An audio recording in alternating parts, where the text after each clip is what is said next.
जब राम रावण का युद्ध हुआ तो रावण ने राम की सेना में हाहाकार मचा दिया, सब कुछ तहस नहस कर दिया। अब सायंकाल को जब युद्ध विराम हो जाता है तो सब लोग अपने अपने खेमे में चले जाते हैं। इधर राम की सेना में सब लोग मायूस हैं और उधर रावण की सेना में हर्षोल्लास मनाया जा रहा है और उसकी गुंजायमान जो है राम के खेमे तक आ रही है। इतने में ही राम की आंखों में अचानक से आंसू आ जाते हैं।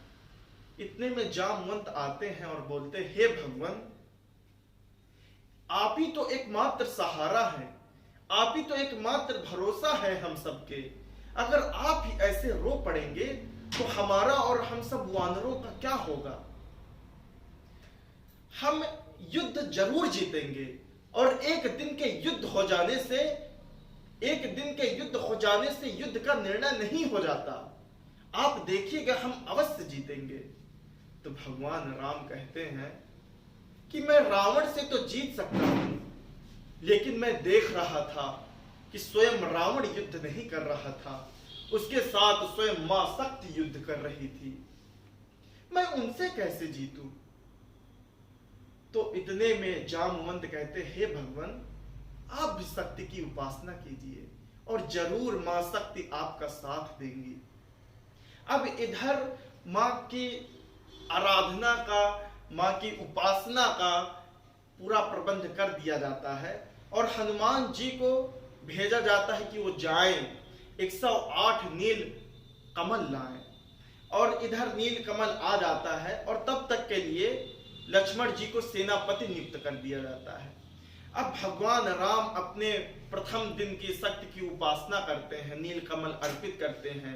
दूसरा दिन होता है, तीसरा दिन होता है और जब 9वां दिन होता है, जब उनकी आराधना, उनकी उपासना एकदम ऊर्ध्व चरम सीमा पर पहुंच जाती है, अपनी पराकाष्ठा तक पहुंच जाती है, तो जब वो परात पे हाथ लगाते हैं नील कमल अर्पित करने के लिए, तो देखते हैं कि परात में नील कमल ही नहीं है।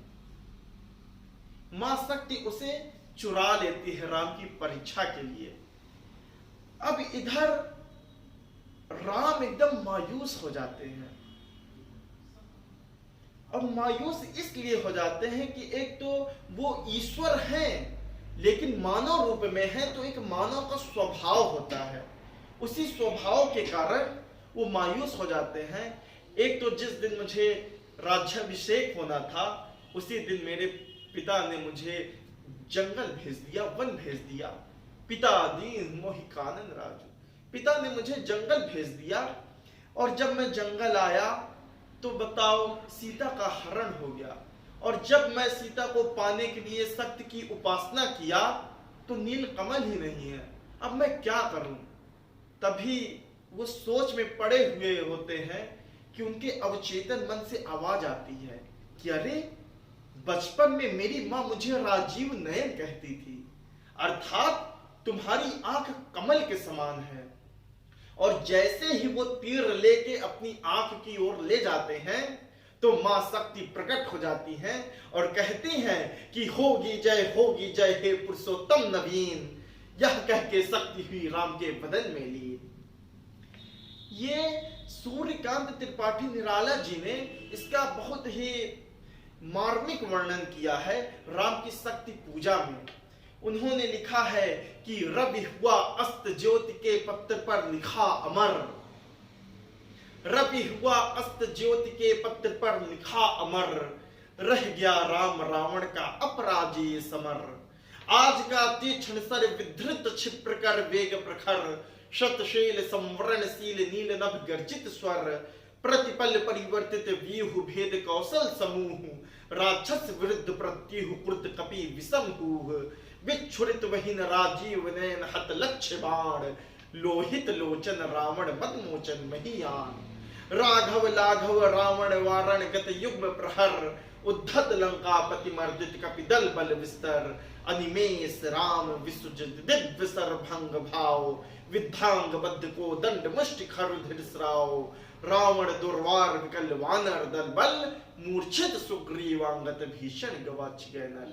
और इसी प्रकार लास्ट में फिर सूर्यकांत त्रिपाठी निराला जी लिखते हैं कि होगी जय हे पुरुषोत्तम नवीन, यह कह के शक्ति हुई राम के बदन में लीन।